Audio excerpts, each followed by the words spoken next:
Conti, bella palla per Rebic, Ibra, Rebic, il tiro, Hello everyone and welcome to another episode of the SempreMilan podcast. I'm your host, Ollie Fisher, joined once again by Anthony Torgrud. What's up, guys? Happy to be here. Cheers. And Jam. Thanks for having... Well, I say thanks for having me again, I suppose. Yeah, I'm back. Long-term guest. Yeah, we don't have Maddie this week. He's got a family dinner or something. I can't remember what he said, but he can't be with us this week, but he'll be back next week, no doubt. I don't blame him for skipping this one, to be honest, because it's going to be lively, to say the least, especially after last night's result. But you know, we've got to soldier on. I suppose the good thing is, though, we do have a win to recap first. It feels like a while ago now since last Monday night's game against Cagliari, but we can start with a win at least. This was kind of, I don't know, one of our more comfortable victories of the season, I'd say. Cagliari, as mentioned last week, were in free fall, and that's continued. They've lost 1-0 to Genoa today, but they seem to think Di Francesco is the man to take them forward, which is a weird one. But I expected us to win, and if we're a serious side, we'd win without really too many problems. Despite the Salamaca's red card, we won 2-0. Another brace from Ibra, and yeah, he just keeps doing the business in braces, it seems. But yeah, the first one was a penalty, shock horror. Seems to be our thing at the moment. Brahim Diaz threw ball, brought down, and then he actually took the penalty. Were you surprised that he took the penalty with Kessie on the pitch? I was very shocked. No. I wouldn't have been shocked if Kessie took it, but at the same time, Zlatan was returning. He needed to get back on the score sheet, so I felt like he was determined to do it. I understand why he took it, but I was shocked that he did, because if he'd have missed that, then it would have been carnage. You know what's crazy is I thought he was going to. Normally I'm pretty confident, but with Zlatan lately, I've just been like, I don't know, man. We'll see. If you come out and say, look, I'm handing over the duties to someone else, and then your ego takes over and you take the ball and you're trying to prove a point. If he'd have missed that, it'd have just been a disaster. I think we'd have probably ended up messing the game up, like one of them bad omen type things. Yeah, that's a good point. It would have knocked us, definitely. Might have knocked him. But the thing that I don't get is now why any goalkeeper is not diving bottom right, like their bottom right, because he just does every penalty bottom left corner. Mm-hmm. And Cranio dived the wrong way. I was like, you're an idiot. You deserve that. Because he only ever scores his penalties on one side of the goal. And yeah, I'm glad he did score it, though, because I think it was almost a bit of a mini psychological hurdle, really, for him. Means we've now, got another genuine penalty taker who hasn't just missed one. So that's good. Second goal was a beauty. I mean, it was ruled out at offside initially, and I thought it was close at the time. But Calabria, absolutely gorgeous ball, just cut through Cagliari. And Zlatan brought it down, spinning finish, bottom corner. And a few things that were good about that goal. First of all, obviously, Calabria's pass was fantastic. It was just after Bastoni had played a great through ball to Barella when in to beat Juve. And then Calabria stepped up and said, watch this, I can do it better. That was great. Timing of the run from Ibra was important, showing that people think he's this hold-up forward who's only going to score a certain type of goal. I think we've seen he's got more strings to his bow than that. He's obviously a player who's incredibly hard to keep a hand on. And when he makes those runs in behind, the middle to lower end teams in the league don't really have centre-backs that can keep up with that can keep tabs on him. I mean, I know he's old now, but Godin, he just couldn't get close, and that was nice to see because well, watching it live, I thought he was offside.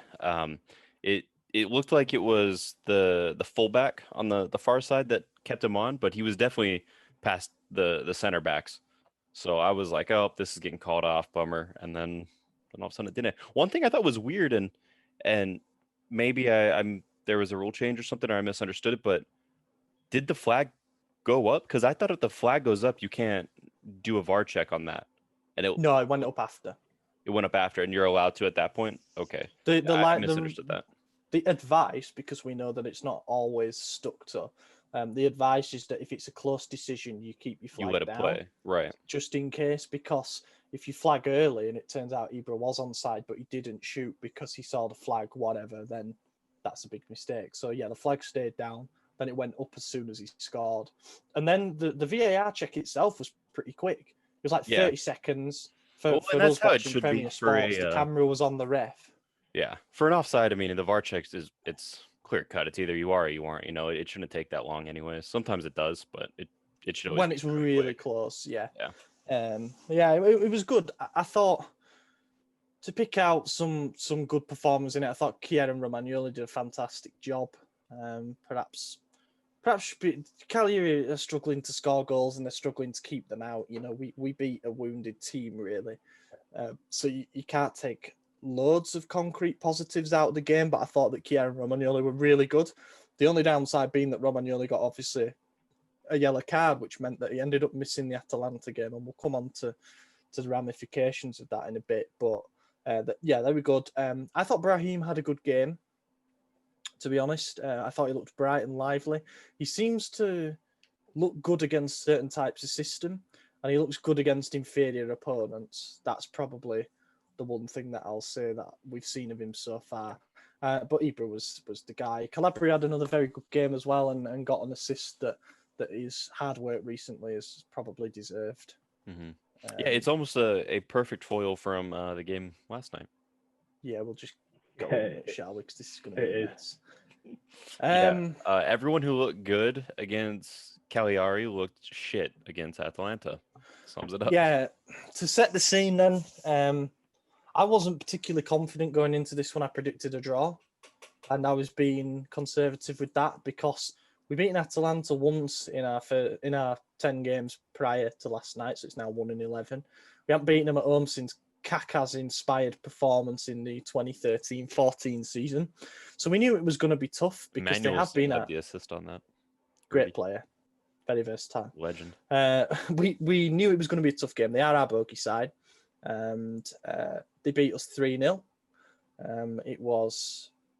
I can't even remember who scored the first goal. Oh, yeah, Romero. Header far post. I want to do individual errors as a separate thing. So, you know, we'll leave off who was at fault for that. Then penalty, Ilicic obviously scored, somehow squirmed it under Donnarumma. And then the third goal, of course, had to be Zlatan and Zapata. And what I will say is he did deserve a goal for his performance. I was worried about the pace and power up front, and it all came home to roost. So first thing I want to start with, because in my SempreMilan notepad, which you can find on our official store on Redbubble, on Twitter, on our website, there's links and everything. First area I've got written down, team selection. Why did he decide to play a player that we've just signed from Torino, who hasn't got many minutes under his belt recently, but had showed a promising performance in his natural position against Cagliari off the bench? Why did we play him out of position? Yeah, especially when the player who would have been in his position, Brahim Diaz, had a good game, you know? Yeah, he came on and made a difference. Yeah. Well, I don't think he looked great against Atalanta. I'm talking... He won a lot of free kicks, though. Yeah, but... So here's my issue with Brahim, and then we'll get to the game.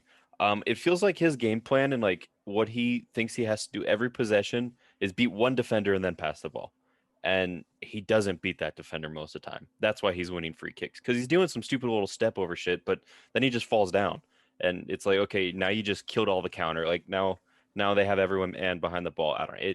He frustrates the hell out of me. But anyways, so did that game. Yeah, mate, I think we'd have called purely a tactical genius if it had paid off. I mean, yeah, if it worked. I can see the theory behind it, like bulking up the midfield in a way with a bit of strength, because we're thinking that Diaz would get bullied off the ball. But I can't understand why he actually went ahead with it. I understand his thinking, but I just can't believe he needs to stop experimenting in these big games and just stick with the best formation available to him. Mm-hmm.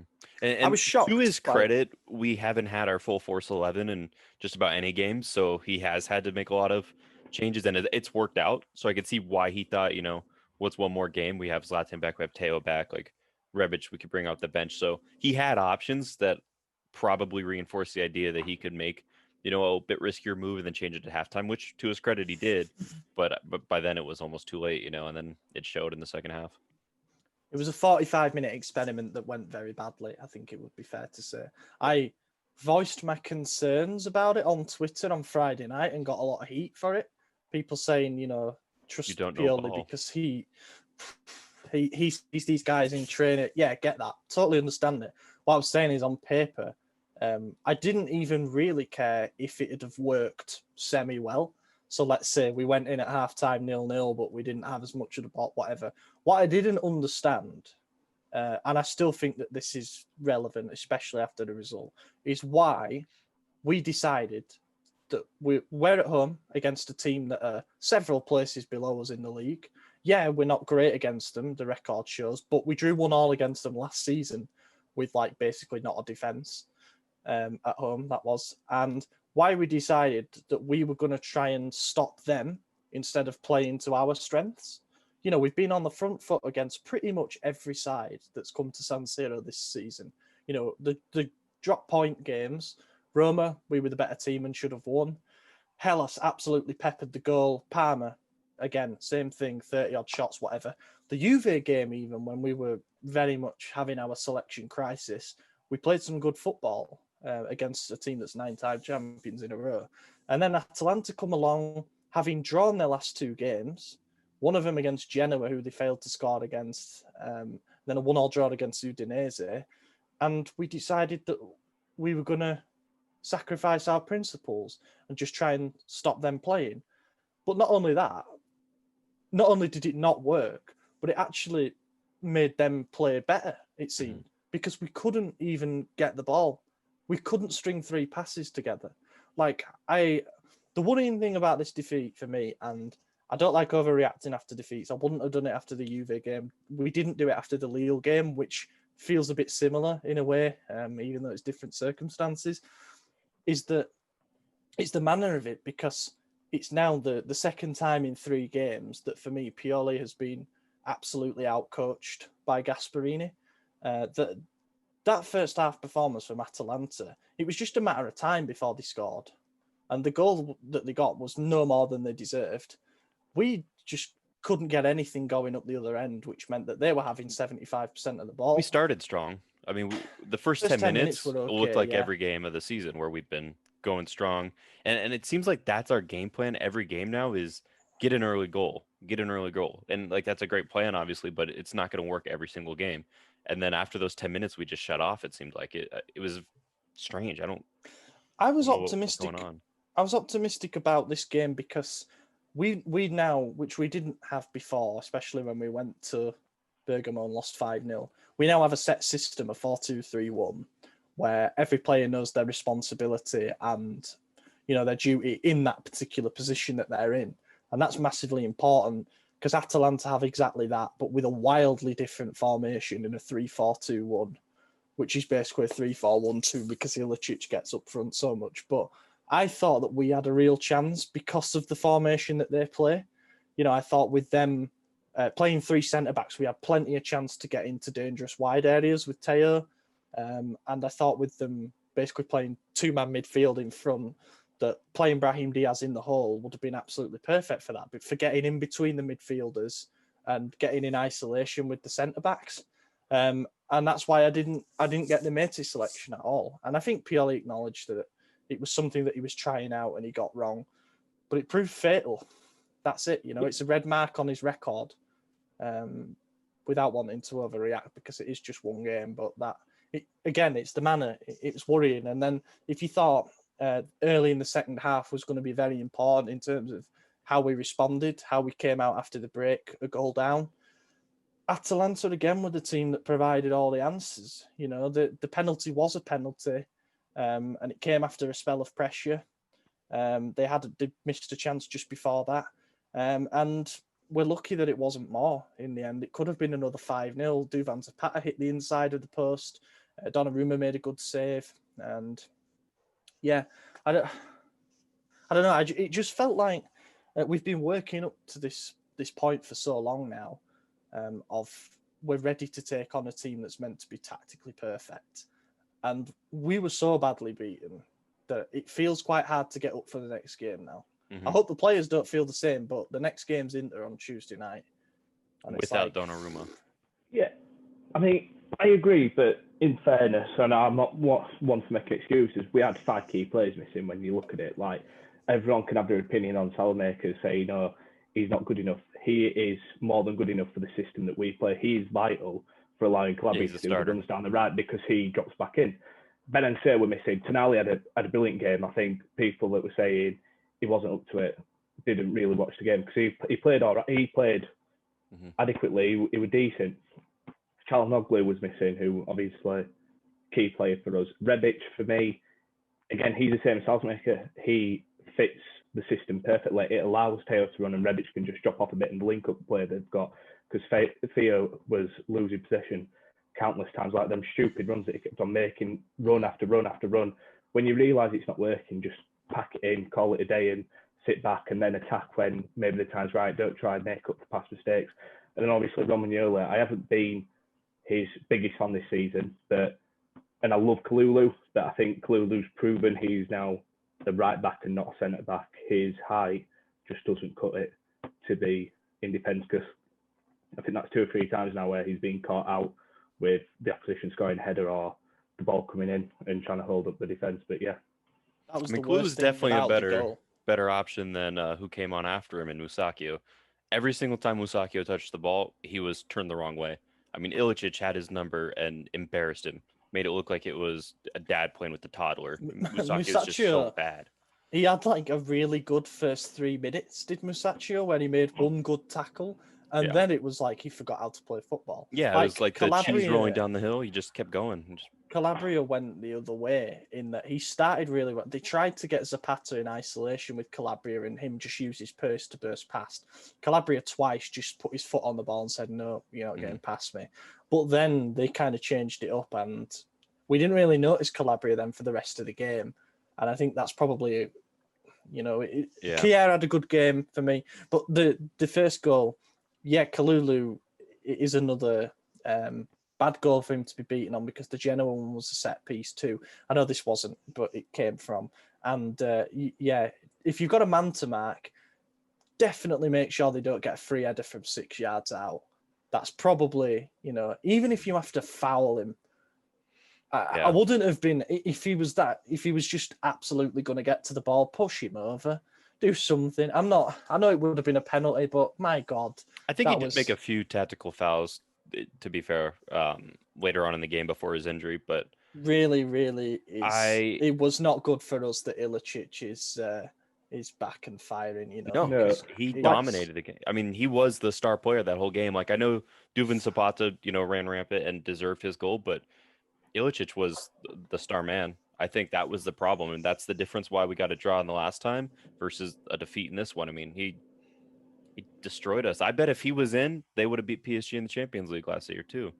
I mean, he was an animal, but this was easily Teo's worst performance in a Milan shirt, in my opinion. Mm-hmm. And without overreacting, like I see people saying, sell him and stuff, blah, blah, blah, but that's just still a nonsense. He's won us how many points over the last 2 years? Let me ask that, because we did get a question about this. Luciano Pirani asks, Teo has yet to prove himself in above medium difficulty games. Would be a bad idea to consider selling him for 50 mil if he continues to vanish against any team that isn't Genoa. Yeah, I'm going to say no to that right away because I disagree. I think he has proved himself in bigger games. This one is not an example of that, nor was the Juve game, but he's done it in the past. We just went an entire year without a defeat almost. Like, he's proven himself in some of those big games. It's just he's not doing too hot right now. And regardless of the fact that it was a false positive, that just means he had a really low viral load. He did have coronavirus, and that shit beats you up. I mean, I'm like a month clean of it, and I'm still exhausted every time I go for a short walk. So it makes sense that he's going to be tired and hurt. Like, it is what it is. So he didn't train with the team. That's another one. He just played. Yeah. That was it. Plus, 50 mil for a left back, yeah, that's a lot of money. But there's not many left backs on the market. There's not many good ones in the world as is. Like, sure, he's made some mistakes in big games, but who do we replace him with? You get your 50 mil, and then what? Who do you go for at that point? I don't want to disrespect the question, but I really don't think it needs too much discussion. No, just like I was saying with Teo, like it was probably one of his worst performances in Milan. I think he lost. I read on Twitter today. I think he lost the ball over like 15 times. He lost possession when he were bombing forward. But I think that comes from he's still very young, and when he's got someone experienced like Romagnoli next to him saying, "Come on, maybe not. Let's not go for this run this time," or he has someone like Rebic in front of him tracking back, Benense on his side covering him. He works a lot better. He had Tonali, who's still finding his groove, Leao, who he's not notorious for tracking back, and then he had an inexperienced Kalulu next to him. So to say that he should be sold, in my opinion, is a bit laughable, but he did have a bad game, and I think the criticism that Calabria gets, it should be given to Teo and all after that performance. He does get pelters more so, does Calabria, definitely. I don't agree with this idea that Teo's gone missing in a lot of the big games. No. He makes mistakes defensively. We know about that. He struggles when he's one-on-one against a quick and skillful player. I thought Hakimi got the better of him in the derby, and I thought that Chiesa got the better of him in the Juve game. It's going to happen because those two are very good players. Those are 40, 50 million euro players. It's going to happen, especially when Teo's role isn't all about defending. If it was, then I'd be pretty worried. But Teo's in the game because he's a potential match winner. And you want to talk about him vanishing in big games? He didn't vanish in the Lazio game. He scored 2 goals and one of them was the winner. He didn't vanish in the Parma game. It was a big game at the time. He hauled us back from a 2-goal deficit. So yeah, way too early to talk about. I mean, if you have that discussion with Teo, you probably should be having that discussion about Romagnoli as well, because I think he has been very questionable against the better strikers in the league and in those big fixtures. But yeah, he'll bounce back. As Jan says, he's young, he's learning his trade still. He's 22 years old, and games like this will help him because next time he'll know. But one thing I will say in general about the tactics is that we absolutely played into their hands. Teo was so far forward and was making so many attacking runs and getting caught out in possession. All they were doing is sending Hateboer long over the top. And Teo was out of position and it nearly cost us on a couple of occasions. And then everything else that came with it, I mean, throw out a hot take. I think that game yesterday is why you can make a very solid argument for Bennacer being our most important player. Yeah, I can see that. I mean, to John's point, Tonali had a great game too. Obviously, Bennacer would have done better, but I didn't feel like we were. Well, maybe I did actually. Now that I think about it, we got overrun in midfield. You're right. I don't feel like we were missing anything in midfield, but maybe it's because our midfield never had the chance to do anything because they were getting dominated the whole time. So who knows? I mean, Bennacer is critical to us. I've seen some people criticize Kessie. I think that's off the mark. I don't think he was terrible. I was going to say he wasn't terrible, but I think out of the two, Tonali was better. I think Kessie's just tired. He has played a lot of football, and I think if you were going to experiment in anything, I'd have personally experimented in swapping Matey and Kessie out if you had to do an experiment, a like-for-like substitution, because Kessie was absolutely knackered, and it was showing throughout the game. On a better day, Kessie doesn't make that stupid foul that he makes for their penalty. It's just a lack of concentration. It's a lazy arm that's just swung into the attacker's face, and it's just one of those that anyone who's played football knows that if you're setting yourself up to win a header, your arm does go out. But I thought Ilicic was really clever to draw the contact where he did. He was backing into Kalulu, which probably made Kessie think he's out the way, he's done with. But then he was just right place to catch the elbow. Well, because then Kalulu had to basically carry him, and if Kalulu lets go, then that's a penalty in itself right there. So, I mean, he's a smart player. I can't stand him. I would love to have him, I'll be honest. Tonali, interesting one. He's dividing opinion for his performance yesterday. I think that he's great as long as he's not on the edge of our box. There were a couple of times when he gave the ball away when we failed to deal with the set piece, and I was like, what are you doing? There's one where he whacked it against one of our players, and then it rebounded into the box, and thankfully It didn't lead to a goal. It hit But, Castillejo in the face, didn't it? yeah. Yeah. But I don't think he had a bad game. He didn't have a bad game. He made a couple of mistakes. But what I will say is, if you carbon copy that performance and it's Ben Answer with that performance, he doesn't get as much hate as Tonali got for that performance, if that makes sense. Like, Tonali has been used as a scapegoat this season, in a sense, and he's still learning. But if you put Ben Answer in that game delivers the exact same performance that Tonali does, I don't think people are talking about it.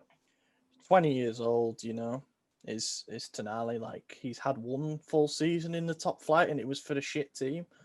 We just need to. Again, he's another player like Teo who I'm confident will learn from a game like that, because I think to myself, he's 22, Leao is 22 now, Tonali's 20, Benacer's 22. Think, what are all these players going to be like in 3 years when they're on the edge of their prime, not even in it yet?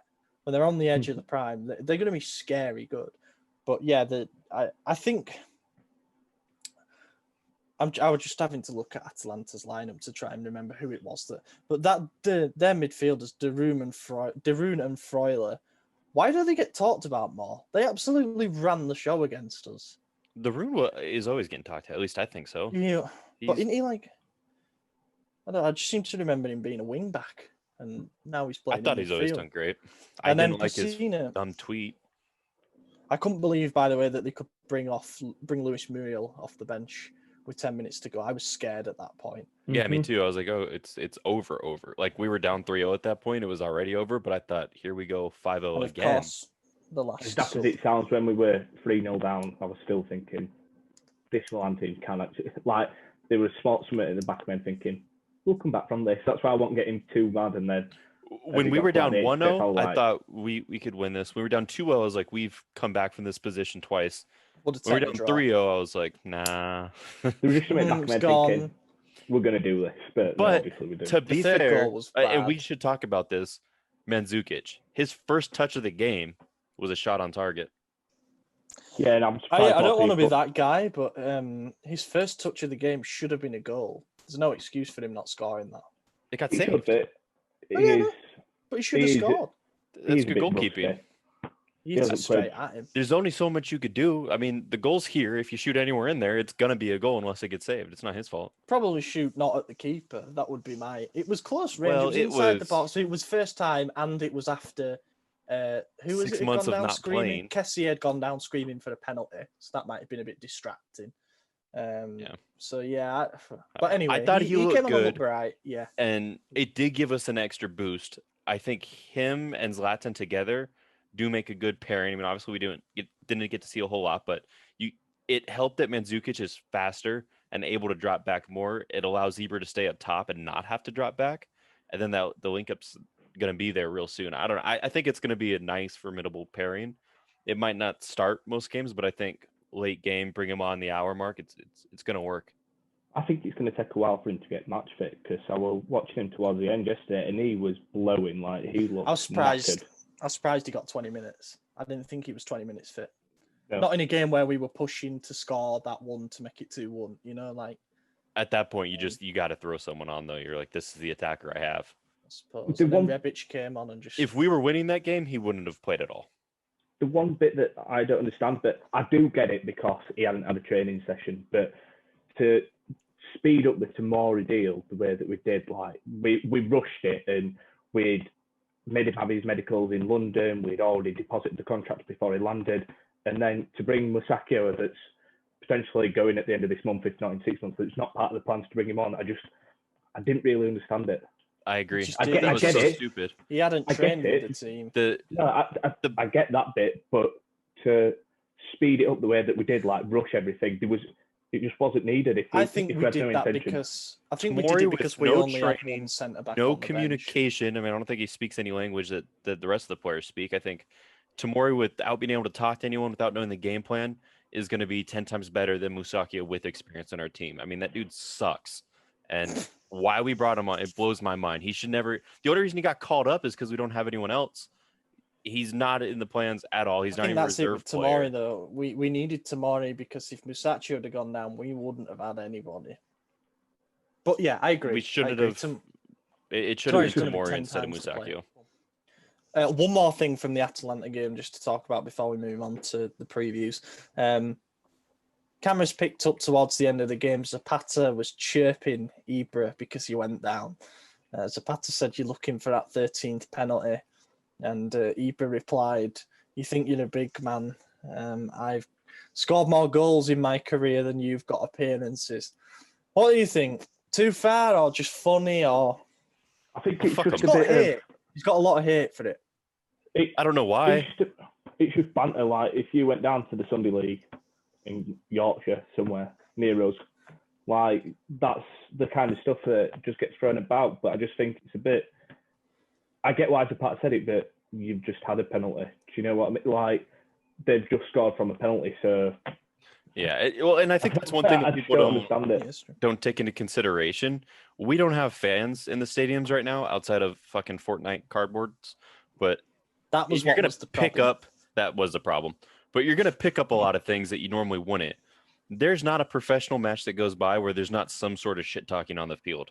That's just how it is in all sports and in every single. Apart from when we played Monza in a pre-season friendly and everybody was basically hugging each other for the entire game. I mean, yeah, okay, sure, whatever. I think it were in the Villa game. Were it last weekend or this midweek? I think, and Dean Smith got sent off for saying to the referee, "You got juggling balls for Christmas," or something like that. And he got sent off. But that is just like, it's just a typical thing that just goes on. Like, yeah, it gets said all the time. Much worse things get said too. Like inappropriate things are said a lot. So this was just personal insult. This was just cheeky. This was factually true. Zlatan has more goals than Zapata has appearances by like 100. It is what it is. But I mean, Zapata was hyped up. He was winning. He had just scored a goal.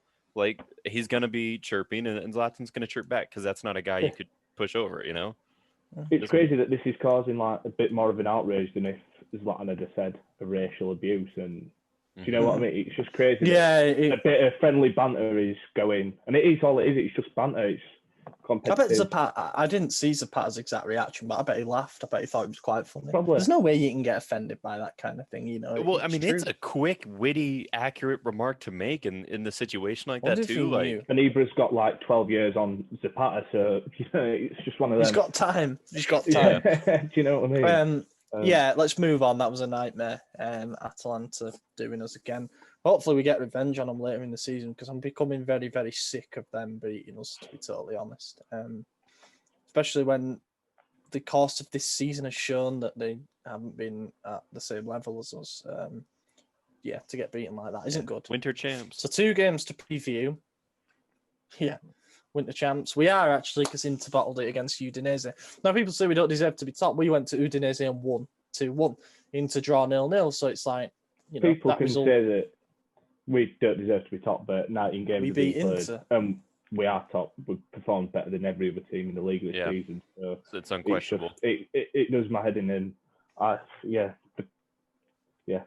2 things then, because I want to kind of throw the 2 previews into one. I'll start with 2 questions. One of them, first one, are you glad that it's a cup game that we have in midweek and not another league game where we might, you know, struggle to get straight back to it? And the second one is, which is the more important game for you, beating Inter in the derby or the Bologna game on Saturday? I don't think it matters that we're playing midweek. It's Inter. It's just one of them games where it doesn't matter who the informed team is, who's just coming off the back of a bad result. Anything can happen in that game. So in a way, I'm happy that it's Inter, and I think this game's a lot more important. Just to beat them, every game that we play against them, we should be aiming to win. Every game that we play, we should be aiming to win. But I think if we beat Inter with potentially a couple of key players missing, it will give us a bigger boost going into the weekend.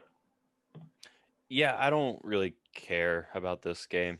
The only thing that makes me, you know, fired up for it is because it's Inter. Like, I never want to lose to them.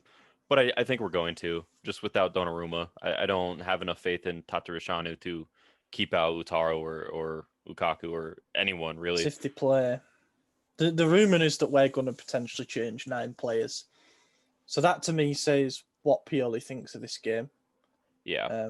I think he knows the squad's I would like knackered. to win the cup. Who won it? You know, trophies are trophies, but this game is significantly less important to me than continuing our Scudetto run.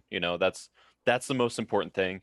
And if Inter has another competition, even if it is just the cup, even if it's just, potentially 3 more games after this one for them, that's still one more competition they have to focus on that we don't, because they're out of Champions League. We're still in Europa. So we have a heavier schedule, and they're our only competition for the title at the moment. So I would much rather them beat us in this game so we could get the 3-game break, and they at least have a little bit more that they have to focus on.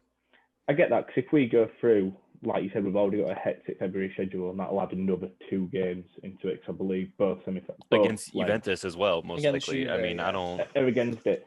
But then at the same time, we are Milan, and we should be fighting for every competition that we are in. At one point, I have always been a bit like, it's Coppa Italia, maybe it doesn't matter so much, but it does, and I think it'd be nice to go ahead and win a trophy at the end of the season. And I think it'll derail it into more if we win, because then they've got a whole lot more pressure on them having to win the Scudetto this year. And the Coppa Italia could be a bit of a way out for Conte and being like, at least when did I trophy drought? Yeah. So it's one of them. It's lose-lose, isn't it? Like I don't see us or them beating Juve over a 2-leg semi, though. I do. Inter kind of outplayed Juve though in that last game, and so did we. I don't know about, we still lost. Well, against Juve in the Coppa, we never win ever. So that's true. I wouldn't like it. It's lose-lose because if we win, then we've got 2 games against Juve in, as you say, a hectic schedule already. If we lose, who've they got? Spal.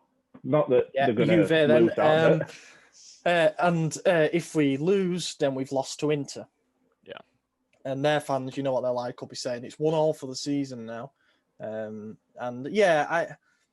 I do understand the idea of making mass changes for this.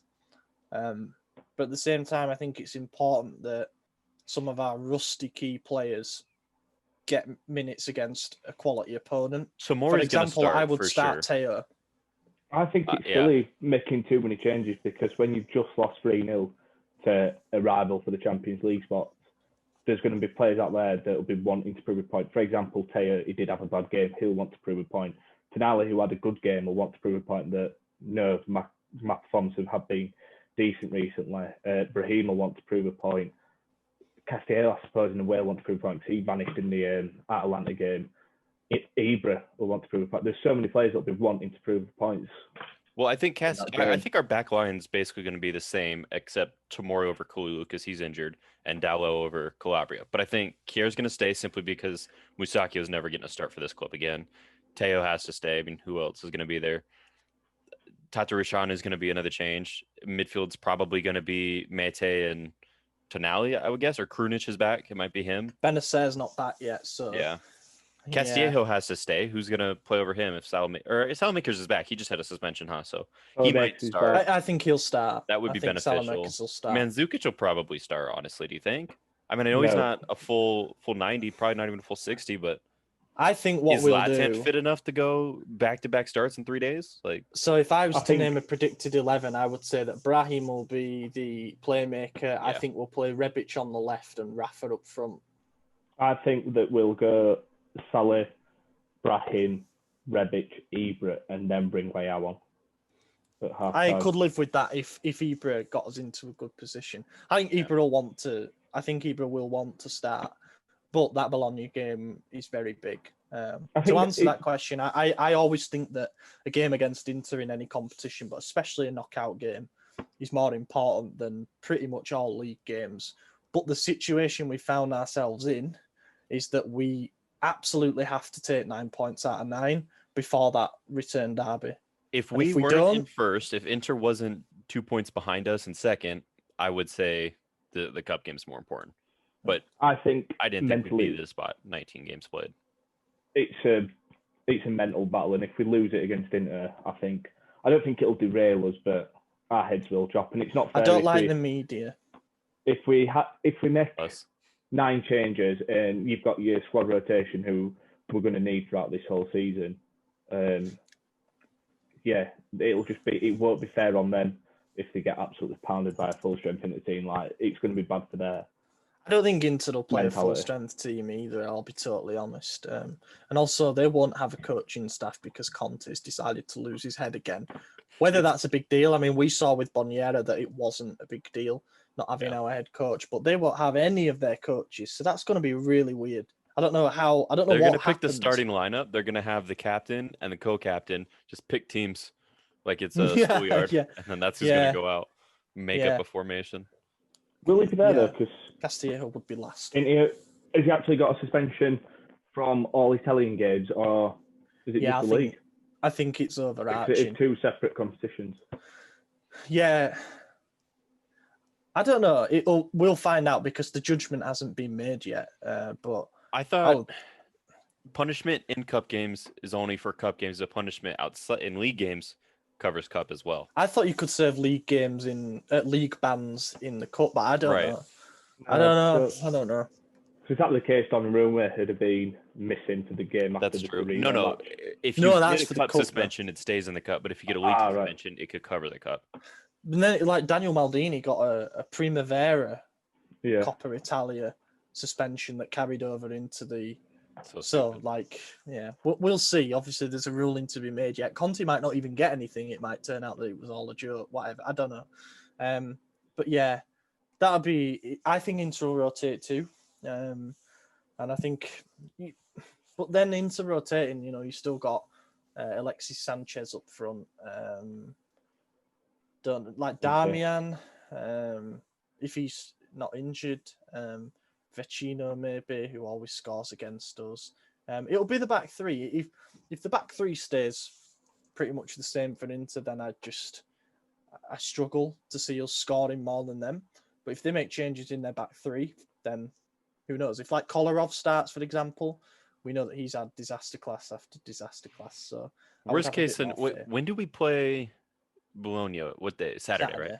Yeah, we just talked about this. So I don't want the extra later. Time. God, yeah, that's what I was saying. Worst case scenario is extra time. Yeah, I can see it going to extra time. Let's do Inter predictions anyway. A game on Saturday too. They're playing. They're playing the night. Well, that's good. Yeah. Then we are both going to make heavy rotations because we both care about the league more. So, although then my argument would be, what would we normally be playing on a Sunday? Does 24 hours make loads and loads of difference? I don't know. Maybe. So it'll be interesting. In fact, let me just quickly talk about Bologna because I feel the need to actually. Or should we do predictions first? I was going to do predictions for both games. Let's do predictions for Inter now then. I think we'll draw 1-1 in normal time, and I think we'll win on penalties. I was going to say draw 1-1 in normal time and then lose 2-1 in extra time. It's going to be like the 93rd minute. Inter's going to get one. They'll bring on Lukaku, and it'll just ruin our day. It's hard to make a prediction for me because if it were a league game, it'd be a totally different prediction. But because I don't know what side we're going to play, I'm just going to be optimistic and I'm going to say 2-1. I think we're going to have a point to prove after just getting back. Daniel Maldini winner. This might be Maldini's Catrone moment.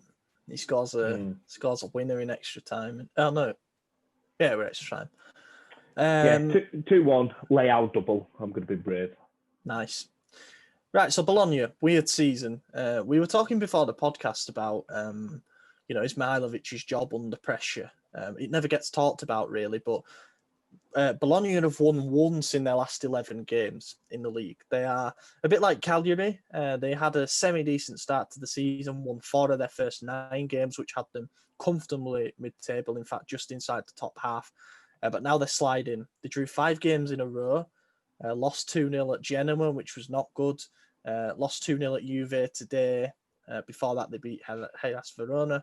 They've had some spankings as well, like they lost 5-1 at home to Roma. There's always something that I think is going to play against us with the Mihailovic factor, as in like it's an old manager who's going to get, but he never seems to. We did the double over them last season. We won our first game of the season against them this season. So for that reason, and because Benacer will be back, And I'm looking forward to that. I really am looking forward to that. Hakan may be back by then. We'll see. I don't think it's likely, but if he is, then we're nearly there in terms of injuries being done with. So I'm going to be optimistic and say 3-1 on this one. I was going to say 3-0. I think this is the bounce back. The team knows how important this game is. This is the most important game of the season thus far because Inter has Benevento there. It's almost a guaranteed win for them as well. So we got to keep that gap, and I think the team's going to go out to prove it. Like John said about the Inter game, they want to prove a point. So this is the game we're going to have the full force, at least the closest to it we can. I think we're going to come out swinging. I'm going to say 4-0. I'm going to say we'll run riot. I mean, we won 5-1 last year, didn't we? We haven't lost in our last 10 against them. As I look earlier, I think we've won 9 and drawn 1. Yeah, and if we have Ben and Sir back and potentially Hakan, and who knows if there is a new rival by then, I think we are just going to run riot. I think we will have a point to prove. If we don't play strong side against Inter on Tuesday and we kind of take that as like just a rest game and we go all for it against Bologna, I think we'll just run riot. Just looking at Bologna's side here, they should certainly be doing better than what they are. Skorupski's not a bad keeper, but Di Silvestri's a good right back. Tomiyasu's a good centre back. Michel Dykes is a good left back. Svanberg, we've been linked with good holding midfielder. Shooting is also good. Orsolini's very inconsistent. He's like a B-Tech Chiesa. Soriano, of course, we were linked with over and over again. Good attacking midfielder, and that Musa Barrow is quick up front. So they have got something to cause us problems, but their recent form suggests they're struggling to get clicking. So I hope that we take advantage of it, and predictions kind of reflect that, I guess. Right, question time. We'll start with Matt Robson's because we have to go back to the Atalanta game to go forward. So he says, why do you think every time we play against Atalanta, we seem so physically inferior? Our technical ability with players like Teo, Brahim, Tonali, etc., we can compete. But there, Atalanta are so much stronger and quicker than us, it's worrying. I don't have a direct answer for that, but I think it's a great question and very observant from Matt, so props to him. But yeah, he's right. They just seem to out everything us. It's probably the steroids they're all taking. Alleged. What's the word? Satire. That's what it is, mate. Just so we don't This get is entertainment, sued. not news. Yeah. Yeah. There is something, they do seem to have superhuman qualities whenever they play against us. I think they just keep, like they drew the 2 games before, I think they just keep energy in the tank to make sure that they beat us. Said Milan's a month out, let's slow down. They rested a few players against Udinese and all, but I wouldn't say that we're a strong team physically anyway. We are a lot more technical. We're pacey, but in terms of strength, like you look at 3 of our wingers, Castillo, Salamakers, Leao, they're like twigs. Ben and Sir, Tonali, they're not exactly big built. Neither's Hakan, Brahim. Like you go through the team and there's not many that are physically like built well. So I don't think it's just against Atalanta. I just think they show it more when in the dominance. It was similar in quite a lot of ways to the Lille defeat in that we came up against a team that presses well and that uses pace and power at the other end. And we didn't have an answer for it in the Lille game, which, wasn't really as important a game, but it ended our unbeaten run in a pretty shocking way. And it was the same in the Atalanta game in that we had no answer. It wasn't just that, it was that we were struggling to create anything until we decided to launch everyone up front towards the end of the game, and then ultimately it cost us because they scored a 3rd goal. So yeah, there are definitely some worries. For me, it's just annoying that it's Atalanta every time. The 5-0, we'd had some good positive signs under Pioli up until that game, and then there were talks of him being sacked after that because it was such an outclassing. And last night, it was no different. I'll be honest. It wasn't much different. What's weird is Pioli has more wins over Gasperini than any other coach in Serie A. Please win. It only has 6. It was a bad result, but I saw something on Twitter earlier, and it said if we'd have lost to Juve and Atalanta at the start of the season, and then we'd have had a couple of draws in, and then we've gone on like a big winning streak that finds us top of the table, would be buzzing, would be over the moon. So I think we're overreacting a little bit because we are still top. We're 2 points clear. It's not all doom and gloom. If Inter had won, then maybe it would have been a bit there, but we'd have still been joint top. So I just think we have been overreacting a little bit about it. And if you look at the table, we do deserve to be where we're. That defeat and the Juve defeat might do us some good in the long run because it shows that we are far from perfect and there's still a lot of things for us to work on. You know, Pioli keeps talking about Bayern Munich and how much inspiration he draws from the way that they play. And there are plenty of similarities in the way that we try to play.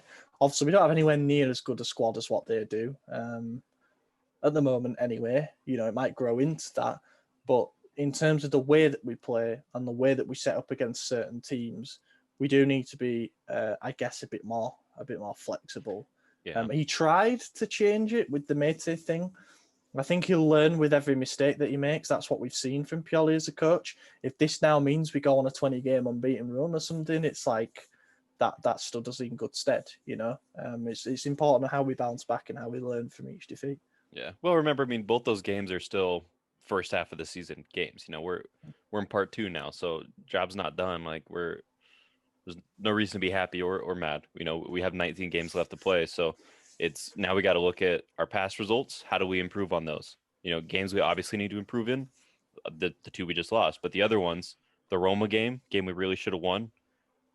Can we beat them in the reverse? Yeah. Can we get a double over Napoli or a double over Inter? Who knows? But the Parma game, the Genoa game, those 2-2 draws, we can improve those easy. So, I mean, if we even just repeat performance, you know, I think we'll be good. But there's room for improvement, and I think it's doable improvement. So we're still upward trajectory.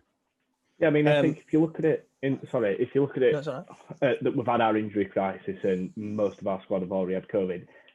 It's not going to happen in the second half of the season. Fingers crossed. Like every team does go through the fair share of injury crisis. We had it under Gattuso where we were playing Mauri, Calabria, and Bertolacci in midfield. Like that's when it got bad. But then, as soon as we got over that injury crisis, we were kind of flying, and we were 10 minutes away from finishing in Champions League football. So I think the second half of the season is going to be totally different. And if we can have our full squad for the second half of the season, then I think we're going to do even better, and we're just going to be laughing. I want to throw in this question from Abhijit Mohan. I hope I've said that right. Do you think Milan are showing a worrying trend of losing midfield control against teams that play variations of the 3-5-2? How many times have I said on this podcast, and it was probably before Jan joined, about how we seem to really, really struggle against teams that play 3 at the back and pack out the midfield? And it happened again. That's one thing I will say. We need a counter for that. Yeah, well, it makes sense. I mean, we're playing essentially a 2-man midfield. They're playing a 5-man midfield. Like, of course you're going to get overrun. You're getting each one of your midfielders double teamed plus an extra guy if you break through. So then you got to bring your attacking mids and you got to hope that they fall back. But then you destroy that link up play to the strikers because our strikers are pretty damn slow. Let's be real. And then it's always going to create that problem for us. But we also haven't had our top midfield selection in a long time. Yeah, I think the Lazio game was kind of a freak. But go on, sir. I think Pioli did try counter it by putting Mete at the attacking midfield role, but I don't think Mete knew what he was supposed to be doing. He looked 1 minute he were high up, and then the next he was dropping in a little bit, but he was so in between, like he just didn't know what his role was actually. I think the idea was there that he could, when we're defending, go into like a midfield 3 and try to take control, but I just don't think the instructions got to him. Yeah, I was going to say, and he was still trying to find the chemistry with the rest of his team. One of the app I use pre-game said that we were lining up a 4-3-3, which I thought was really odd, and it did kind of seem like we were switching to a 4-3-3 in some plays of the game. So I don't know, maybe that was a part of this experiment that he was trying, was changing it up, and it just wasn't working. It's times like this when I really, really wish that managers were always 100% honest, and I kind of would love to hear, because obviously he does his interviews, but he still keeps his cards close to his chest. Yeah. I would love to hear Pioli honestly explain what he was trying to do, because he had an idea, and we should trust the ideas that he has based on what we've seen. But I want to know, if he said, "Oh, it was going to be a bluff all along. We were going to play a midfield three, and we were going to play Leao up top alongside Ibra," or like something that was a bit different than how it seemed on paper. But that's the beauty of it, is that we're going to be kept guessing, I suppose. And next question, Tommy Tank. We kind of touched on this, but I'll ask it anyway because it does deserve mentioning. A few pundits have said that after defeats against Juve and Atalanta, Milan may be beginning to get sussed out tactics-wise. Do you think Pioli makes any in-game tactical tweaks, or should he leave it be? I think he's going to make tweaks, but he probably should just leave it with what's been working. I mean, yeah, it's frustrating because it's 2 losses in, however long it's been, not that long, 20 some days. But at the same time, it's 2 losses all season, so it's like, are we getting figured out because one team outplayed us? We played better than Juve. They just, had more goal scoring power, and we were missing 7 starters in that game, some ridiculous amount. And we still brought it to them, the 9-time champions. So I don't think it's anything to worry about, but there will probably be changes here and there, small ones. I mean, we're bringing in reinforcements as well. So we got to acclimate them to the system, or make system changes to acclimate us to them. So there's going to be some tweaks. I just don't think they're going to be wholesale. I think we need a new idea against Atalanta. That's the only thing I'll say. Oh yeah, Atalanta, we need tweaks for sure. I think we stick with it going forward, but I do think there needs to be a couple of changes at the same time. Like when Salmakers isn't playing, Castillejo just doesn't cut it. We need someone a bit more creative for when we're playing against the lesser sides. Like the 4-2-3-1 for me is perfect when we're coming up against teams like Juve, Atalanta, if we've got our players fit. But then when we're coming up against Bologna's and Cagliari's, just get someone a bit more creative on that right-hand side. Because Salamaker is knackered when he's running up and down the wing. But if you get someone like Tovin in there who can just create something, and I'd like to see us have 2 different identities in a way. Yeah. Well, then that's kind of my question is, do we take this as we look at it and say, hey, we really have this one weakness still on this right wing spot. Do we go in for Tovin? Do we think, we're going to get him for free this summer? I'm almost like 90% sure. But do we try and make that push for a real low-cost move in the last week of the window here? I mean, is it beneficial to us in the long run to get him in early? Like, will it help us with that title push? Will it help us with the Castillejo problem? I mean, I don't know. I think it might be worth looking into. I wouldn't rule it out because we probably thought we were only going to sign 1 player this month in a centre-back. We knew there was talk about a midfield and about a potential striker, but those were pretty much ruled out by the management, like publicly. They said we weren't going to do that and we just want the centre-back. But I think they've sensed a real opportunity here.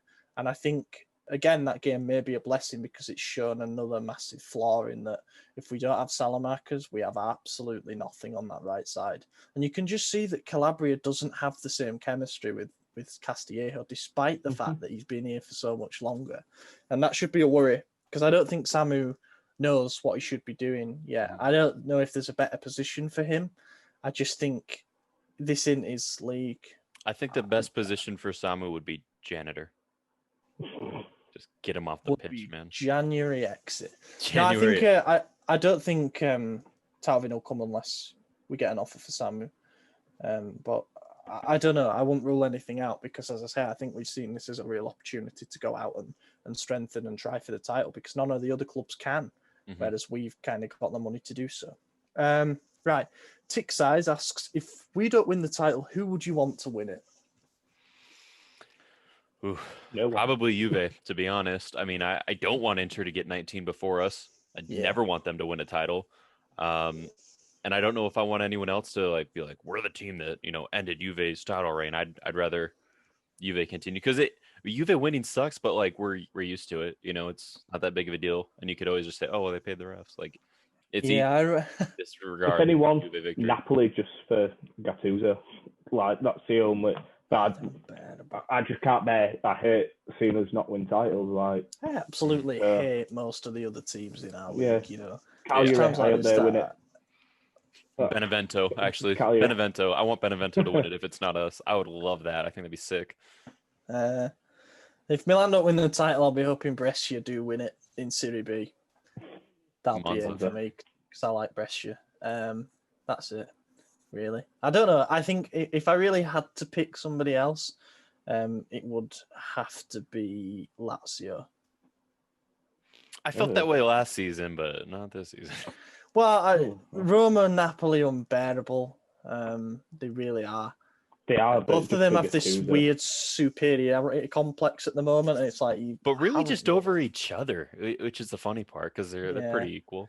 I'd rank Napoli a little bit higher than Roma, but Roma don't mind because ever since like 2014 they've thought they were hot shit, but they're not. It's just everyone else was dog shit, you know. Yeah, that's true.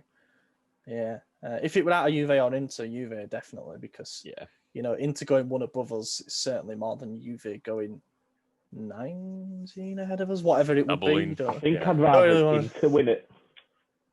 I wouldn't mind it because then it'd be like, well, they've proven that it can be done, so then we can do it. But then I don't want them to be so close to getting a second star. I think when Juve lose their next title, which I'm pretty sure will be this season, that'll be their downfall. That's when it'll begin, like it did with us. Well, everything seems to suggest that Italian football is cyclical as well. Like we had our moment late 80s, early 90s. Inter had theirs mid to late 2000s. Juve before that, and Juve since. But it's good for no team ever tends to win 10 league titles in a row. Normally. I mean, even Celtic have flapped it this year when they were going for 10 in a row. How many did Inter get in the 2000s? Was it 6 or 7 straight? 5 in a row. Was it 5? Yeah, and look on those years. We had major point deduction the first one. I don't know. It was just like everyone. There was no competition in most of those. 5 but 1, 2 handed to him because Juve got it. The first one was handed to them. Yeah. Yeah. Juve actually won it, so that's why I keep saying Inter on 17. But then Inter won to go 18-17 up over us, and we answered straight back the next season. So that's what I'm saying. That next season, I'm pretty sure we were in 2nd or 3rd, right? No, 4th. We got Champions League, so it was 3rd then. Yeah. But we had like a 30-point deduction to start. Like we would have fucking won that league too if we didn't have that. So I can't. Yeah. I mean, that's what I'm saying. I don't know. Their dynasty or whatever wasn't even really a dynasty. It was like Juve was in Serie B. We had a 30-point deduction. They were guaranteed that title. Now, the years after, sure, they had a bit more credence to it, but fuck them. Out of the last 16 winter champions, only 2 have gone on not to win the league. I saw that earlier. No, us and someone else. We were one of them in 11-12. And then Inter didn't do it the last 2 seasons. And Napoli was the other one. Napoli hasn't done it. Yeah, it was Napoli and us, I think, in the last 16 years. I remember Napoli were flying. That was when Juve started the season. Juve started the season horrendously and won 27 out of their last 28 games or something. It was absolutely ridiculous. When you think about it, like we got our lead early on this season after our first 4 games, and everyone were kind of like still trying to get going, and the fixtures are coming back round, and we've got 3 relatively easy fixtures where Inter have got, I think, is it Lazio and Fiorentina? Juve have got a difficult 3. So there is chance for us to build them points back up again. Well, at one point we did have like a 9-point gap at the top, right? And it was because all the big teams are playing each other early on, and and we had our like relatively easy run. But one thing that bothers me about this Atalanta game, even though it's an irrelevant stat, is had we beat them, it would have been our best ever start after the halfway point of the season. But now it's tied for 2nd because we lost. Yeah, I just want to say at this point, because I've gone down Twitter and we forgot to mention, Kalulu was stretchered off with what looked like a pretty nasty hip problem. Yeah. It's come out that it was a trauma, which is good because it's not an actual, I don't know what you would call it, problem, like a serious muscle problem. It's more of he took a knock, but he looked in some discomfort, so hopefully we have him back soon. As long as it doesn't Bo Jackson, then we're good. That would ruin it because they thought that wasn't serious either, and then he never played again. So we'll see. I actually understand that reference. Right, we'll do these quick fire. Baby Lonyan asks, any news about the Louis Vuitton takeover, or has it completely gone? With the way things are going, would you prefer we stay with Elliot, or do you still want a big rich buyer? I would say We have a project in place. Let's carry it out until the new stadium is near enough ready to open, because then I think we will need to take that next step. Yeah, and even that, the new stadium, if Inter's money problems are as real as they seem to be in the media, then we don't have our half of the funds from them like we were expecting. So who knows? Maybe we just pay for it outright and charge them. Make them pay us rent. Yeah, the idea though is that us and Inter wouldn't be paying the cash from our accounts up front. We would get investors. Right. That's why we keep having the meetings with American real estate companies, is that they'll put the cash up, because as part of it, there's the whole shopping district and stuff that's coming with it. So that's the trade-off. But yeah, I think there might be some problems with that still. Sandra 13, where will Mandzukic mostly play on the field? Is there a possibility to see him as a winger? Striker. I don't want him as a winger, but I think we've seen that we're willing to put him on the pitch with Ibrahimovic, and it could work. But I still think that if we do that, it'll be a 2 up front formation in some way. Yeah, I think it'll be more like Zlatan striker and Mandzukic like center forward or something, you know, like just slightly behind him. Mm-hmm. Yeah, I would keep round pegs in round holes. Oolong tea leaves. The more I see Tonali and Brahim Diaz on corners, the less I want Hakan taking them. Is it time for a change in who takes set pieces? I think that's a hot take, because I don't think Çalhanoğlu's corners have been that bad this season. Yeah, and I don't think Tonali and Brahim have been that great. No, Tonali takes a really good corner. I will say that. I think they all take pretty equal corners. Like, that's what I'm saying. I don't think anyone takes a much better corner than the other. I think they're all relatively good in their own right. I see nothing to suggest that Tonali or Brahim should be taking shooting free kick chances. That I agree with. That should be Çalhanoğlu or Zlatan. Mm-hmm. Yeah. That's it. We're out of questions. Should Tomori change his bio? Oh, I wish we had more time to discuss it. Yes, he should. We would have won had he have just said it. Yeah, it's caused too many problems as that. If you care what someone has in their Twitter bio, especially when it's factually correct, then get a job. Did you? Yeah. Never mind. You made me change my bio because of something I had in there one time because you didn't like it. Oh, I forgot. Yeah, I had owner, and you're like, you're co-owner. Like, oh, yeah, my bad. But I wanted it to be factually correct. Right. Thank you very much for listening, everybody. Hope you've enjoyed it, despite the depressing last game to talk about. Reminder, if you haven't already, to check out our shop. There's a link on the website. There's a tweet too. Jan's got merch. I've got SempreMilan shirt on. Hopefully we'll get hate for that. Got a face mask here that I debuted for the first time. Notepad, got to cop our own merch, but we've got a new design or maybe two coming out soon. So keep your eyes out for that. And thanks to everyone who entered our giveaway. I've been Ollie Fisher. You can find me on Twitter at Ollie Fisher at Kilpin Chronicle. AJ. Yep, Toward 45. At UK_AC Milan. Thank you very much for listening, everyone, and watching. We will catch you in a week's time. Andrea Conti, bella palla per Rebic, Ibra, Rebic, il tiro, gol!